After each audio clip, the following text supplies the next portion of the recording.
আমরা কোন উপজেলা ভালো রেজাল্ট করে সেই এমপিদের জন্য গোল্ড মেডেলের ব্যবস্থা করব। শুধু ফুটবলে কিক দিতে পারলে হবে, এইটাও আমি করব। সেটাও আমি মাননীয় প্রধানমন্ত্রী বলেছে, উপজেলার এমপিদেরকে আমরা গোল্ড মেডেল দিব কোন উপজেলার এমপিরা বেশি পরীক্ষার্থী পাস করে। আমরা আমাদের যে অসুবিধা রয়েছে, আমার সারা বাংলাদেশে শিক্ষক নিয়োগ করতে পারছি না মামলার জটের কারণে।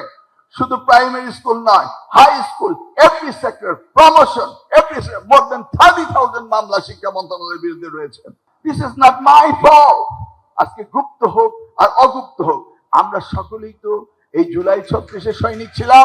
আমরা সকলে মিলে যে দেশকে স্বাধীন করেছিলাম।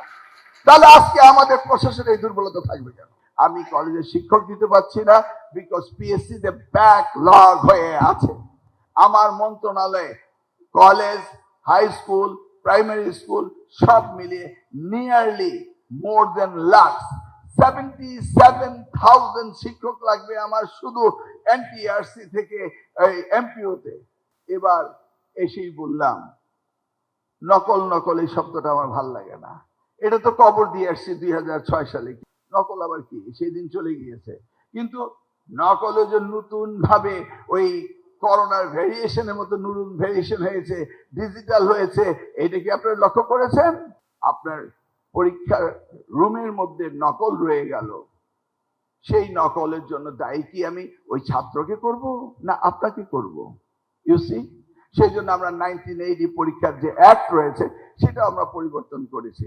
আপনারা খাতায় বেশি নাম্বার দিয়ে দিবেন, কম নাম্বার দিয়ে দিবেন, আমরা এটা চেক করতে পারবো না। কারণ 1980 অ্যাক্টে খাতা চেক করার নিয়ম ছিল না, শুধু টেবুলেশন শিট দেখা যায়, খাতার ভিতরে দেখা যায় না। এবার এটাও ইনক্লুড করেছে। আমি র্যান্ডম স্যাম্পল নেবো, চিটাগাং ইউনিভার্সিটি, সিলেট, রাজশাহী, কুমিল্লা সব বোর্ডে আমি র্যান্ডম খাতা নিয়ে দেখবো এক্সামিনাররা ঠিক মতো এক্সামিনেশন করছে কিনা। এই যে দেখুন, সবাই মাদ্রাসার দিকে ধাবিত হচ্ছে। নোবডি রিয়ালাইজ, ভাই আমাদের রুলস কি? 3 কিলোমিটার রেডিয়াসের ভিতরে যদি ক্যাশমেন্ট এরিয়া হয় সেখানে আমরা একটা স্কুল দেই। 3 কিলোমিটার রেডিয়াসের ভিতরে আমরা মাদ্রাসা দেই। একটা এলাকায় স্কুল মাদ্রাসা একই জায়গায় একই বাউন্ডারিতেও থাকে, দেখেছেন না? আচ্ছা, এখন স্কুলে যেই 12টি সাবজেক্ট পড়ানো হয় মাদ্রাসাও সেই 12টি সাবজেক্ট পড়ানো হয়। মাদ্রাসায় ইংরেজি, অঙ্ক, Bangla, physics, chemistry, mathematics, social science, accounting সবই আছে। তাহলে what is the difference between school and madrasa? মাদ্রাসার ডিফারেন্স ছিল সেখানে অ্যারাবিকের উপরে সাবজেক্টে তাদের পারদর্শী হইতে হবে। প্লেন। আমরা তো এই জন্যই তো মাদ্রাসা বানিয়েছি যে আমাদের অ্যারাবিক লাইনে পড়তে হবে। আপনি যদি একই প্যারামিটার স্ট্যান্ডার্ডাইজ করেন, মাদ্রাসার ছেলে যদি কলেজে ভর্তি হতে পারে প্রতিযোগিতা দিয়ে, তারা যদি ইউনিভার্সিটিতে ভর্তি হতে পারে, তারা যদি বুয়েটে ভর্তি হতে পারে, তারা যদি মেডিকেল কলেজে ভর্তি হতে পারে, তাহলে আপনি কেন আলাদা কোশ্চেন করবেন?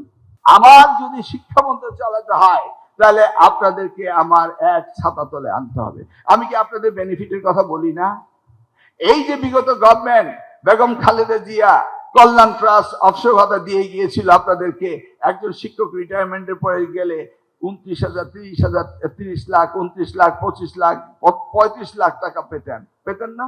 সবাই ম্যানেজমেন্ট কমিটি লিস্ট দেয় কাদের জানেন? পলিটিক্যাল লোকদের। আমার কুমিল্লা বোর্ডের চেয়ারম্যানকে জিজ্ঞেস করে দেখেন, আমি একজন পলিটিক্যাল লোককে দেই না। কাকে দেই জানেন? রিটায়ার্ড হেডমাস্টারকে দেই, রিটায়ার্ড প্রিন্সিপালকে দেই, যিনি ওই স্কুলের রিটায়ার্ড হেডমাস্টার তাকে দেই। কারণ উনি যখন হেডমাস্টার ছিলেন আর আজকে যিনি হেডমাস্টার হয়েছেন তিনি তখন ছিলেন অ্যাসিস্ট্যান্ট টিচার, নাকি? এই হেডমাস্টার স্যার বলতেন না? আপনার সিনিয়র হেডমাস্টার স্যার বলতেন না? তো উনি রিটায়ারমেন্টে গেছেন, আপনি ছিলেন অ্যাসিস্ট্যান্ট মাস্টার, আপনি হয়েছেন হেডমাস্টার। তো দুইজনের মধ্যে একটা সুন্দর বন্ডিং আছে না? দুইজন জানেন না এই স্কুলটির কি অবস্থা। সেই জন্য আমি বলেছি রিটায়ার্ড হেডমাস্টার হবে গভর্নিং বডির চেয়ারম্যান, আর হেডমাস্টার তো আছে। আপনারা দুইজনে মিলে how do you improve this institution, that's how you have to work. both you knows your difficulties, your problems. নিজের প্রতিষ্ঠানে নিজের ছেলে মেয়েদেরকে পড়ানোর মতো কনফিডেন্ট যদি আপনার না থাকে তাহলে কিভাবে হবে? আমি তো মনে করি আমার বাবা একজন সরকারি আমলা ছিলেন, আমরা 10 ভাই বোন, সকলকে তিনি পড়াতেন, টিউটরের কাছে যেতেন না। অফিসে এসে এক একজনের এইটা, আরেকজনের এটা, আরেকজনের এটা পড়ানো। কারণ আমার বাবার পড়ানো আর মাস্টার পড়ানো এক হলো। আপনি প্রধান শিক্ষক, আপনি প্রিন্সিপাল, আপনার ছেলেকে আপনার প্রতিষ্ঠানে না পড়িয়ে অন্য প্রতিষ্ঠানে পড়ান। You don't have any confidence on your institution.